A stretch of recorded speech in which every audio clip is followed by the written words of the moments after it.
Welcome to our sales unit.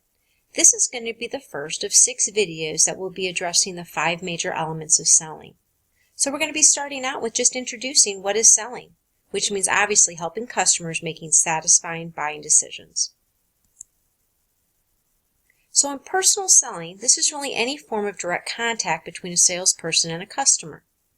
In a retail sales situation, the customers come into the store. This allows a salesperson to interact and answer any questions about a product's features. In the business-to-business selling situation, this will take place in either a manufacturer's or wholesaler's showroom, which is called inside sales, or a customer's place of business, which is called outside sales. There's also telemarketing, which is the process of selling over the phone. However, since the 2003 legislation, this now is prohibited based on the National Do Not Call list. However, cell phones have changed that selling situation. So what are the goals of selling? The goal is to really help customers make satisfying decisions. By doing this, we're going to be promoting ongoing profitable relationships between the buyer and the seller. In scenarios, there may be consultative selling, and this provides solutions to customers' problems by finding products that meet their needs. Through quality analysis of customers' needs combined with product knowledge, such as features and benefits, this would be the most effective way to sell. So what is feature benefit selling? This is when a salesperson matches a product to a customer's needs. Product features are those basic physical or extended attributes about the product. I consider those the facts. Most basic features are going to be the intended use of the product. What does the product do? There's also tangible features, which are the physical characteristics. And then there may be extended product features, and those are not always physical, but important to the buying decision.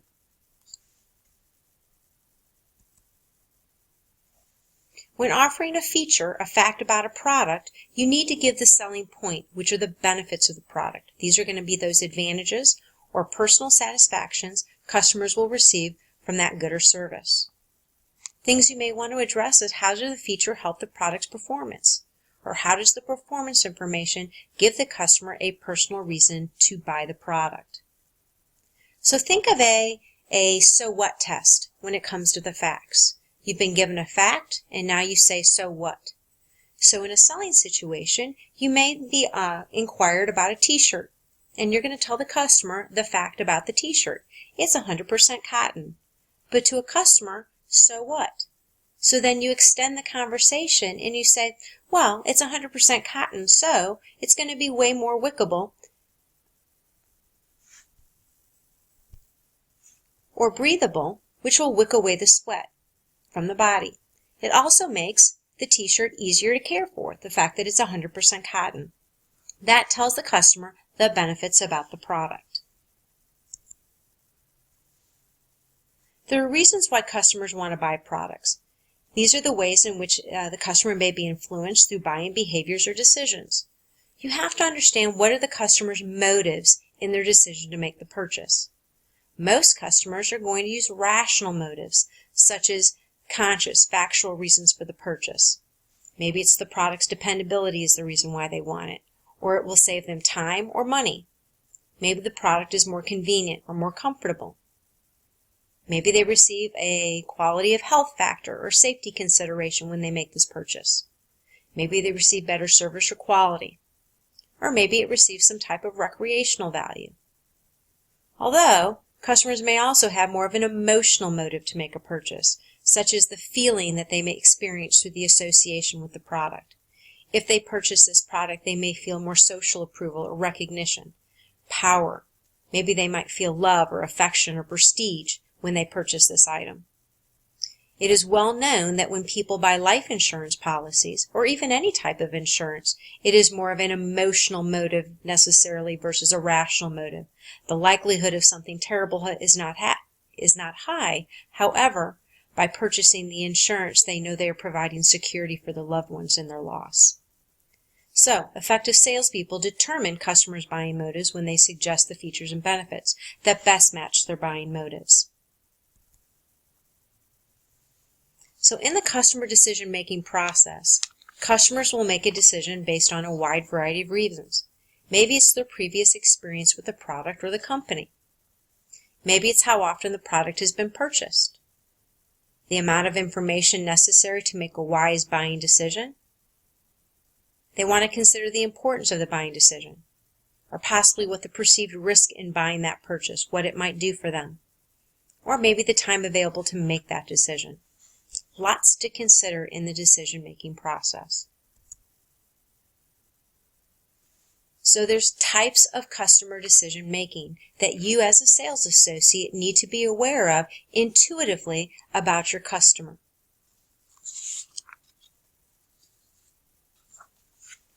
Customers that have very little experience with a product or are making a high investment, these customers are going to need extensive decision-making and will need much more help than that customer that's making a routine decision. Extensive decision-making means that person might be considering a high degree of risk, or that product may be extremely expensive or important to them and may need much more assistance in that decision-making process. Examples of that are going to be buying a house, buying a car, for the first time, choosing what college to spend your tuition on, hence what college admissions officers are for. In the limited decision-making, this means the customers maybe purchased that product before, but not on a regular basis. So maybe they just need to be informed of the most recent updates, such as you're an Apple phone user and maybe you have the iPhone 4 and you're extremely enthusiastic to purchase the iPhone 6. You don't need a lot of information because you're familiar with Apple products. However, you may need to be informed on the most recent updates to get the best value from the new product. When customers make routine buying decisions, they have a high degree of prior experience. They're going to leave very little information, and they're considering the purchase as a very low risk.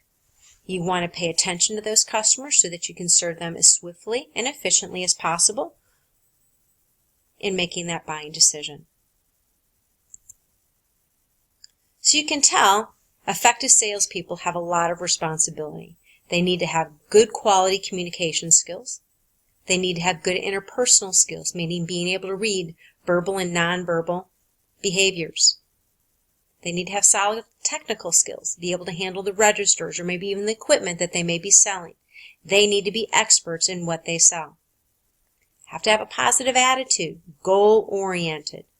Empathy, understanding what the customer is looking for and what their concerns are.